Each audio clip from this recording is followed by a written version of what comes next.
Hello everybody. Today is very much predictive programming. That's been sitting with me almost since the moment I woke up, and I really started to look at it in not a social construct of what predictive programming is, but looking at the self and how it can be easily manipulated from outside forces, as the evil basically does to us. So predictive programming is basically predictive, right? So you are knowing what the next moves are going to be. So if you know what the next moves are going to be, well, you can manipulate the settings around anything to know what it can be. What has the evil one done to us? It's a pattern. Predictive pattern, predictive cycles, predictive knowings. Because when we're doing something day in and day out all the time, that's predictive. So what we have to do to alter these cycles, these programs, these predictive understandings is change what you are doing. If you change what you're doing, the opposing forces will not know what to do because you're altering what is normally there. That can cause frustration, A, within your own self because of doing something different and something new. So you have to be aware of that as well. Oh, I'm doing something different now, so there could be some shit that arises within my mind, body, soul that is uncomfortable. Well, that's the point, because it's predictive programming. You're changing the algorithm. That algorithm is unfortunately being controlled by the devil. Satan has been able to understand the algorithmic patterns of each and every individual because of the thing that sits inside of our fucking hand, on our screen, wherever you're watching this fucking video. That is predictive programming from an algorithmic standpoint. And if the opposing force knows how to control us because of our own actions and our own thoughts, well, guess what? We're never going to break loose. We're never going to break loose into the truth and freedom and liberation that God wants us to be inside of. Change your ways. Yeah, you can do something consistently for, say, X days in a row, whatever the time frame is, say 2 weeks, 2 months. But in between those time frames, even though you're doing something consistent, like going to the gym is consistency. Different times of the day. Don't go at the same time. Allow things to be presented to you throughout your day or days prior to then leading up to the day now. If things are changing and they're being presented to you, move with them. Don't resist against them. That resistance is what's keeping you in the predictive programming because of what the evil one wants you to do. He wants you to be controlled because he can control you. But God wants you to be free. Freedom is not doing the same thing at the same time every single day. It's a conveyor belt. At this time, this person's going to be there. At this time, this person's going to be doing this. At this time, that person's going to be going there. Every single day, you are being controlled. Period. You're being controlled. And the only way to snap that fucking control is by changing. That change is going to be so uncomfortable in the beginning because you're so fucking used to doing the same things day in and day out. Because that's what Satan wants. I don't know how many times I need to say this, but That is all that it is. You doing the same things day in and day out at the same time, same location, same driving, same conversation, same people, same everything is predictive programming from the individualistic standpoint. You then bring that to everything. The whole entire world, the TV shows, the sports, movies, fucking everything. That's collective predictive programming. When we know football's gonna be playing when it's in season, Sundays, Thursdays, and Mondays. And then when we get to the playoffs, it's Saturdays. And then we know the times of when it's going to be taking every season. That's collective predictive programming. Same thing with TV shows. We know the time the show's going to be on, so we're going to be sitting down watching it. That's collective predictive programming. Look at it at the self. Who you are. What you do day in and day out. That too is individualistic predictive programming. The way you break free of the individualistic predictive programming is by changing your ways. What you eat, the places you go, how you drive there. Things will get presented to you that you would not have thought would be there if you didn't change your ways. Once you change your ways, there's now more things being presented to you.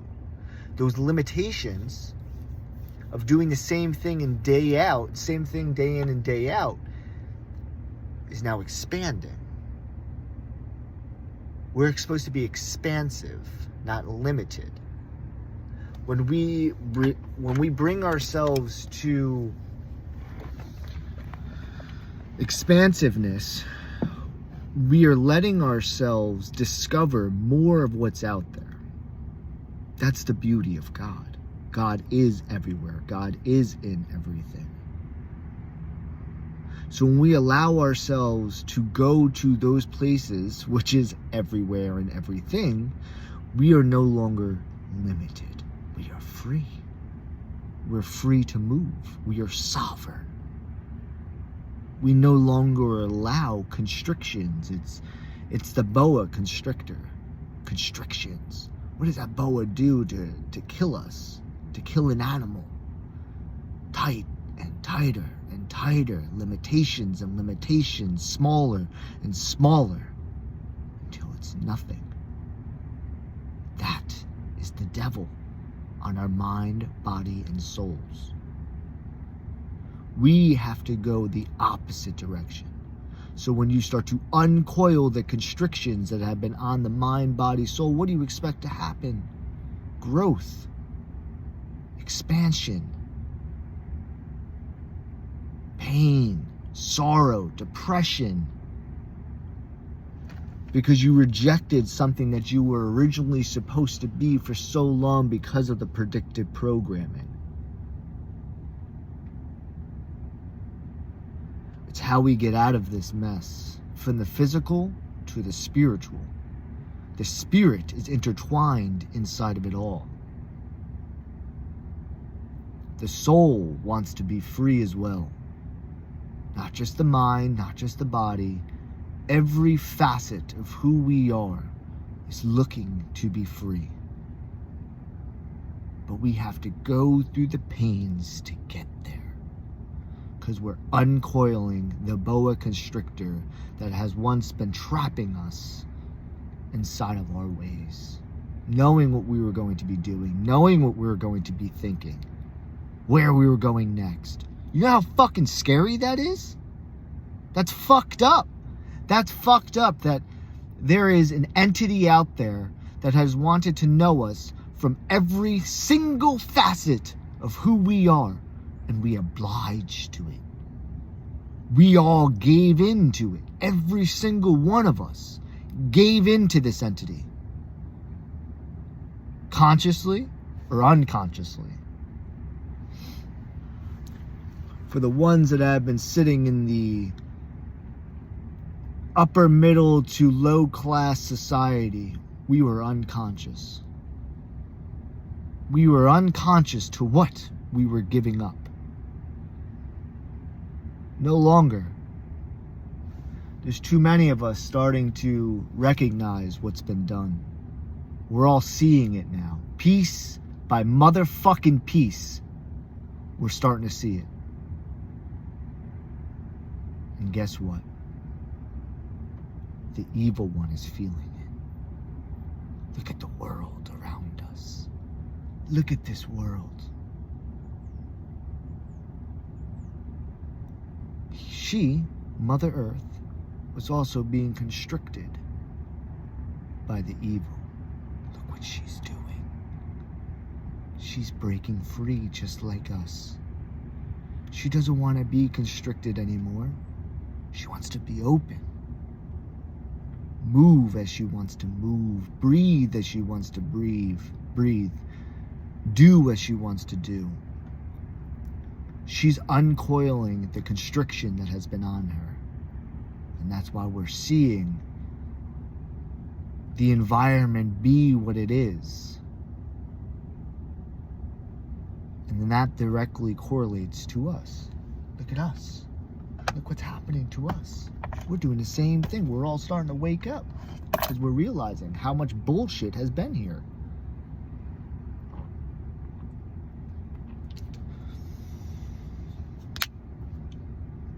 Day by day we wake up. Moment by moment we're realizing more and more. It's our way out. It's our way to freedom.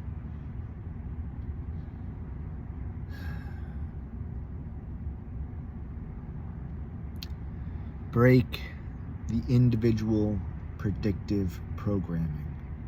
Once you start to break that, you start to realize that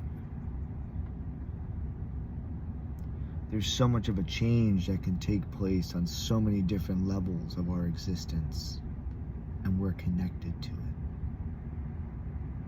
That, you want to talk about voting? That's the vote right there. It ain't this fucking physical vote in every country that's here. We want to elect somebody to fucking rule us. Fuck you. Fuck that. Fuck that. Nah. The vote should be, do you want to be programmed in this predictiveness or not? That's the real vote. Do you want to be free or not free? That's the fucking vote. It's not the vote who can fucking control us. No. See how they manipulate things?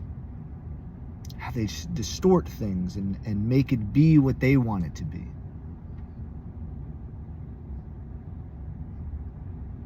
Because it's about the spirit. It's always been about the spirit. So how can we manipulate things in the physical to confuse the spirit? To make the spirit be not what it is. By constricting the physical world, the mind and body. You constrict the mind and body of our own physical bodies to the earth itself. Guess what happens? You forget about the spirit. You forget about the soul, the energies, the magic, the mystics, the unseen. You forget about all of it. But it's all been there the entire time. Because that's all that it is. That's all that it will always be, is the spirit. And once those constrictions start to be removed, we remember all of that again. We remember all that's there. And that's what we're getting back to. Every single one of us is getting back to the realization that it's about the spirit. The essence of everything. But we have to be patient Because once you start diving deeper into the spirit, you understand how much there is and how long it's been there for. Eternal. It's eternal. So we have to be able to be patient with the understandings of the eternal, because of how far back the knowledge goes, the wisdom goes. We can't force others. We can only guide them and nudge them. But even the nudging, you have to be patient on. Because if you nudge too much, guess what? Even a small nudge can knock somebody down. That's not the point. We want to keep them upright, knowing the direction they're meant to be going, following that. It's almost, it's like Star Wars, the Force. You don't have to touch anybody to actually nudge them. You can nudge them in the spirit. That is how we get everybody moving towards those understandings again, is the nudge of the spirit, not the nudge of the physical. The nudge of the physical will cause fights, will cause anger, will cause disruption. But if you nudge the spirit, we can bring more people to where we're meant to be going. But it also can do the same thing in the physical, where we don't want that to happen within the spirit. The demons can arise, the evil entities can become more because the nudge of the spirit. So you have to be ready for that as well. If you're not ready on both ends, are you truly prepared? No, you're not. If you're only looking at it from the physical preparation, then your scale is lopsided. There's two sides of the scale: the physical and the spirit. And if you're so heavily focused on the physical, you're missing the other essence of the spirit. That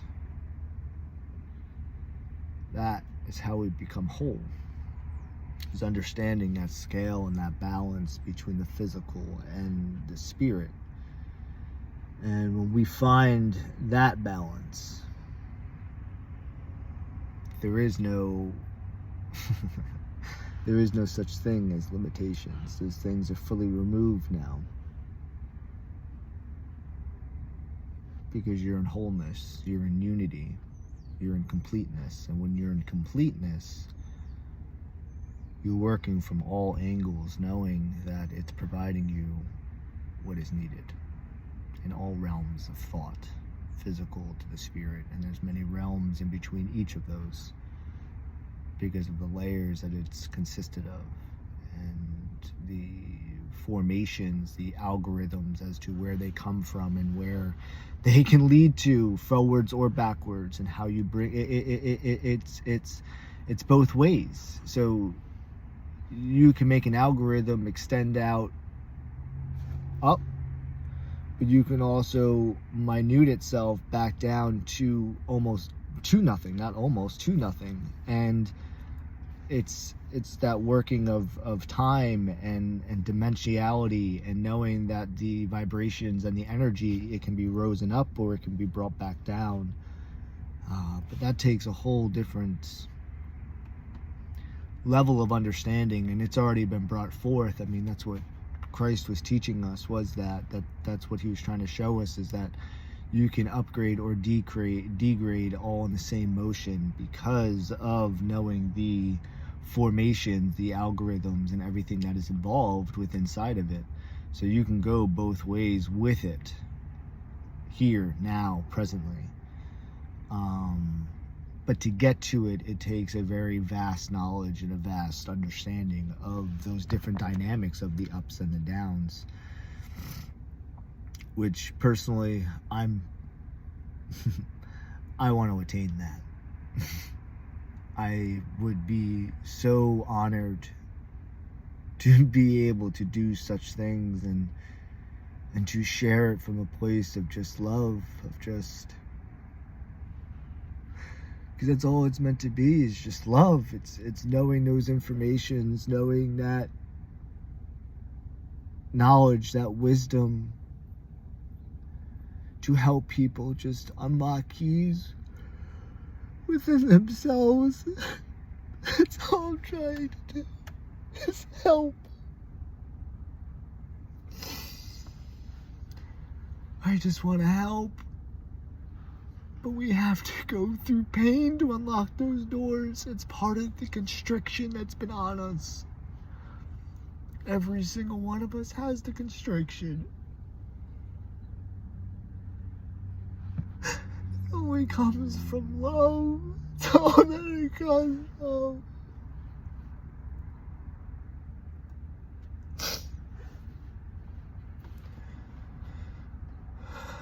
But we have to do it together. We have to be able to do it together. It's the only way out this time, is doing it together. And that's what we're gonna do. We're gonna do it together this time. Ah! Fuck! It's all love, isn't it? That's what it's there for. To feel, to be a part of, to experience. Thank you for being here, listening to all of this, getting to this point. If you made it, fuck, thanks. Honestly, if you have made it this far, I'd love for you just to write a comment as to what you think love is, to how you feel love, to sense love. Put it in a sentence, 2 sentences, 3 sentences, whatever you feel, to what love is in this moment, because it could change in 3 months from now, 5 months from now, what you see love as. But comment now, and remember that. After you comment, remember that 5 months, 6 months, a year, that you can come back and look at what you thought the definition of love was for you in this moment. And then you get to go back to see what love is now. Yo, life is beautiful, man. Enjoy yourselves. Enjoy yourselves. We will talk again soon. Love you.